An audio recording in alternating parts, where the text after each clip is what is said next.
आपकी आरएसएस या हिंदू महासभा कहीं नहीं थी आजादी की लड़ाई में। शिवम त्यागी काउंटर। दीपक दादा आ रहा हूं। Thank you. मुझे लगता है ये आपको शायद बताने की आवश्यकता नहीं है। नेहरू जी की लिखी हुई कुछ किताबें आपको भेज दूंगा, उन्होंने संघ के बारे में क्या क्या कहा है, किस तरीके से जब बॉर्डर के दूसरी तरफ इस देश की कुछ हिंदू महिलाएं फंस गई थी उसके लिए संघ ने क्या किया है, मुझे बताने की आवश्यकता नहीं। रुकिए जरा, मैं बीच में नहीं बोला। मैं भी चाहता तो आपकी तरह जो है इस कंडक्ट को तोड़ सकता था, लेकिन मैं तोड़ूंगा नहीं। मैं आपसे तो ऐसी उम्मीद नहीं करता। खैर, इसके अलावा यह भी मैं बता दूंगा कि किस तरीके से 62 की वॉर के बाद खुद जो है सरदार वल्लभ भाई पटेल के कहने और तमाम चीजों पर जो है संघ को इंक्लूड किया गया, किस तरीके से हमने काम किया। और एक और चीज, ये गांधी खानदान और कुछ लोगों का जो है रबर स्टैंप लगाना बंद कर दीजिए हर चीज पर कि पूरी पूरी आजादी उन्होंने दिलाई है। इस देश का एक एक व्यक्ति लड़ा है। अब आगे आता हूं, जब इस देश में मर्यादा पुरुषोत्तम भगवान श्री राम को टेंट में रखने के लिए 25 रुपए महीना मिलते थे, तब तो इन समाजवादियों के प्रवक्ताओं के कभी मुंह से एक जबान से एक शब्द नहीं फूटा कि वहां पर वो चूता भी है, वो टूटता भी है, वहां दिक्कत भी है, वहां कुछ होना भी चाहिए। आज वहां पर अगर थोड़ा छत से पानी गिरा तो इनको बहुत दिक्कत हो गई। और 60 रुपए महीना किसको मिलते थे? कैसे चलेंगे? ये तो राम भक्त नहीं है, महीना किसे ये तो कालनेमी वाला विषय हो गया भाई। ये तो कालनेमी वाला विषय हो गया, ऐसे थोड़ी ना करना होता है। और दूसरी अंग्रेजों की गुलामी करने के लिए 60 रुपए महीना किसको मिलते थे? अभी दीपक चौरसिया जी को एक बहुत लंबा सा मोरालिटी का लेक्चर देने के बाद राजकुमार भाटी जी उसी लाइन पर आ गए। आप तो अब सुन ही नहीं रहे, अब आप आगे आइए। मैं एक चीज और कहना चाहता हूं, जहां तक गलत क्यों बोल रहे हो? नहीं, झूठ मैं नहीं बोल रहा, झूठ आप बोल रहे हैं।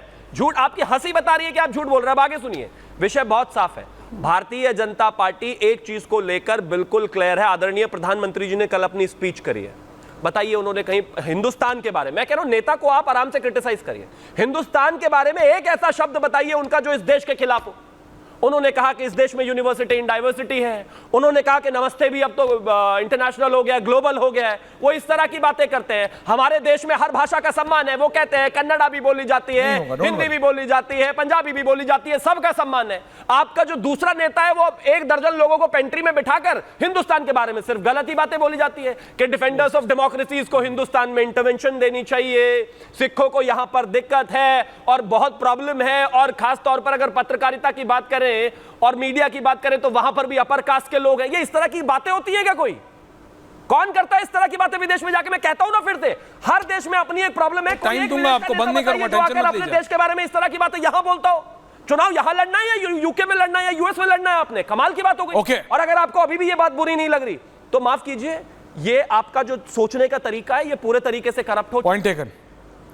अजय वर्मा जी बोलिए। दीपक दादा आ रहा हूं उसके बाद। देखिए ऐश्वर्या जी, मैं भी सुन रहा था भाजपा के कबीर प्रवक्ता को। सबसे पहले नरेंद्र मोदी जी ने कहा मैं शायद नॉन बायोलॉजिकल, फिर नड्डा जी ने कहा, बीच में आपके नहीं बोला, बोला कोई नहीं, नहीं, जी ने कहा नहीं, नरेंद्र मोदी जी तो अब देवताओं के भी राजा हो गए। और आज ये कह रहे हैं शिवम त्यागी, मैं देश के 145 करोड़ लोगों को बताना चाहता हूं इनके अहंकार को, कह रहे हैं टेंट से भगवान को, जो भगवान संसार को कर देते हैं ये उन्हें कर देंगे। कितनी शरण। अभी इनका रिपीट करिए कि टेंट से हम उठा के उन्हें घर में ले गए, ये उन्हें कर देंगे। तो इनका घमंड, बीच में ना बोले, मैं आपके नहीं बोल रहा। जल्दी और सुन लीजिए, लंदन में जाकर देश के प्रधानमंत्री जो डॉक्टरों ने कोविड में करोड़ों लोगों को बचाया, लाखों लोगों मर गए थे, उनको बचाया, उनके लिए ये भाषण दे रहे थे।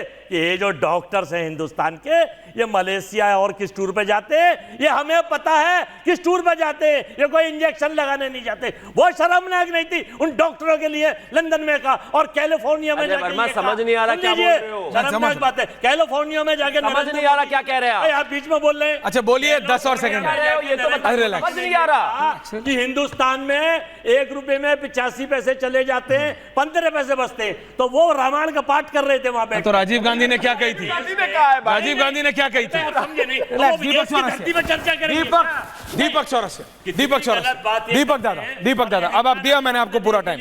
अजय जी डोंट ना। Deepak Dada and then I am ending.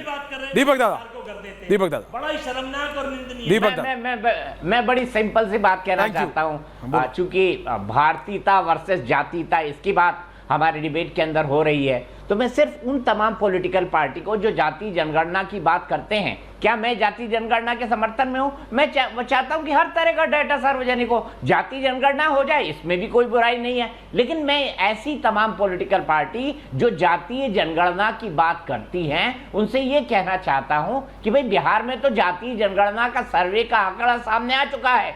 RJD को चाहिए, कंचना जी की पार्टी को चाहिए कि सेम आंकड़े के आधार पर जिसकी जितनी भागीदारी, जिसकी जितनी हिस्सेदारी उसकी उतनी भागीदारी, उसी हिसाब से टिकट वो बांट दें। उत्तर प्रदेश में अखिलेश जी भी उसी हिसाब से टिकट बांट दें, राहुल जी भी उसी हिसाब से टिकट बांट दें, जितने एग्जिस्टिंग आंकड़े हैं उसी के हिसाब से बांट दें। तो मेरे ख्याल से इससे बेहतर सोशल जस्टिस क्या हो पाएगा? जातीय जनगणना के होने से पहले अपनी जनगणना का ढिंडोरा पीट रहे हैं, कुछ नहीं होने वाला। दीपक जी वो भी अच्छे तरीके से जानते हैं जो स्थितियां हिंदुस्तान में बनी है, इनको सिर्फ उत्तर प्रदेश में गैंगस्टरों को बचाना है। मैं सिर्फ इतना कह रहा हूं। ओके शिवा, गैंगस्टर आतंकवादियों को बचाना। भाटी जी मुझे बस इतनी उम्मीद थी, भाटी जी मुझे बस इतनी बात थी कि जब गुरपरमन सिंह पन्नू राहुल गांधी का समर्थन करेंगे तो कम से कम अखिलेश यादव नहीं करेंगे, बस इतना ही था। जब राहुल गांधी यूरोप और अमेरिका से भारत की डेमोक्रेसी को बचाने की मदद करेंगे तो अखिलेश यादव राहुल गांधी का समर्थन नहीं करेंगे, कम से कम इन पॉइंट्स पर। पन्नू कौन है ये आप भी जानते हैं और मैं भी, भारत का हितैषी नहीं है। बहुत बहुत धन्यवाद आप सबका। पूछता है भारत में, थैंक यू वेरी मच।